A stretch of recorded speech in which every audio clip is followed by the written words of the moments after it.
নমস্কার বন্ধুরা, নতুন একটা রেসিপির সঙ্গে ভিলেজ কিচেনে সকলকে ওয়েলকাম। আজকে নতুন একটা রেসিপি নিয়ে চলে এসেছি। আজকে একটা টিফিন রেসিপি তোমাদের সঙ্গে শেয়ার করব। চটজলদি হাতে অল্প সময় নিয়ে এই চিড়ের পোলাও রেসিপিটা কিন্তু খুব সহজে তৈরি করে নেওয়া যাবে। এটা হেলদি এবং টেস্টি দুটোই হবে। তো চলো বন্ধুরা, সম্পূর্ণ ভিডিওটা দেখতে থাকো। আশা করি তোমাদের সকলের ভালো লাগবে। প্রথম থেকে শেষ অবধি ভিডিওটা দেখার জন্য সকল বন্ধুদের অনুরোধ রইল। প্রথমে আমি কড়াইতে সর্ষের তেল দিয়ে সেই তেলটাকে ভালো করে গরম করে নিয়ে এক মুঠো চিনেবাদাম দিয়ে দিলাম। চিনেবাদামটাকে হালকা করে ব্রাউন করে ভেজে নিয়ে তুলে নেব। বাদামটাকে কিন্তু বেশিক্ষণ ভাজা যাবে না, অল্প একটু ভেজে নিয়ে তুলে নেব। এরপরে কিন্তু ওই তেলের মধ্যে আমি পেঁয়াজ এবং কাঁচা লঙ্কা কুচি দিয়ে দেবো। এখানে আমি বড় সাইজের একটা পেঁয়াজ নিয়েছি আর 4টে কাঁচা লঙ্কা নিয়েছি। দুটোকে ভালো করে ছোট ছোট টুকরো করে কেটে নিয়ে ওই তেলের মধ্যে এবার কিছুক্ষণের জন্য ভেজে নেব পেঁয়াজ আর লঙ্কাটাকে।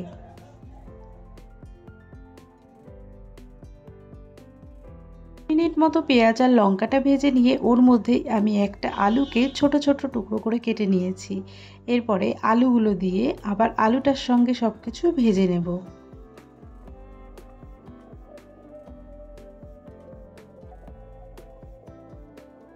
এখানে আমি সামান্য একটু লবণ ব্যবহার করছি।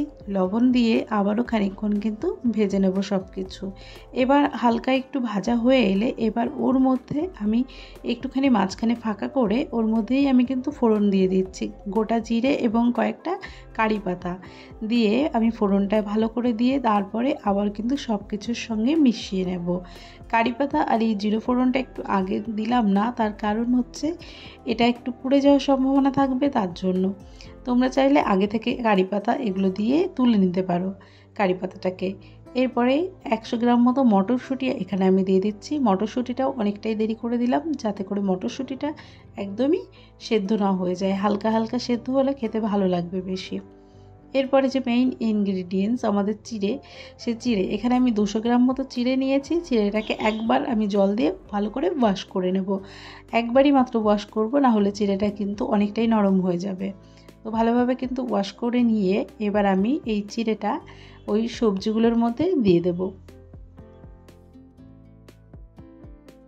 চিড়েগুলো দিয়ে তারপরে কিন্তু সব কিছুর সঙ্গে ভালো করে এরকম খুন্তির সাহায্যে হালকা হালকা করে মিশিয়ে নেব।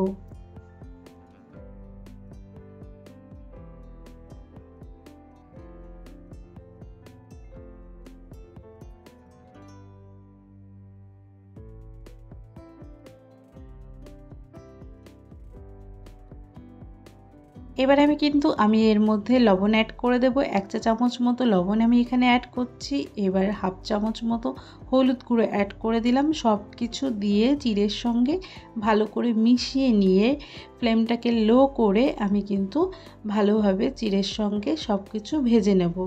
এখানে 5 মিনিট মতো এইভাবেই অনবরত চিড়েটাকে নাড়িয়ে নাড়িয়ে ভেজে নেব।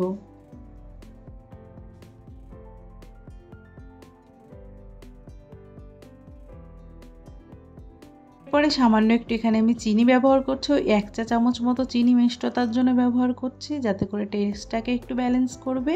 তোমরা চাইলে এখানে চিনি নাও ব্যবহার করতে পারো। সব কিছু দিয়ে আর 1-2 মিনিট মতো সব নাড়িয়ে নেব। আর ভেজে তুলে রাখা চীনাবাদামগুলোও কিন্তু এই পর্যায়ে দিয়ে দেব।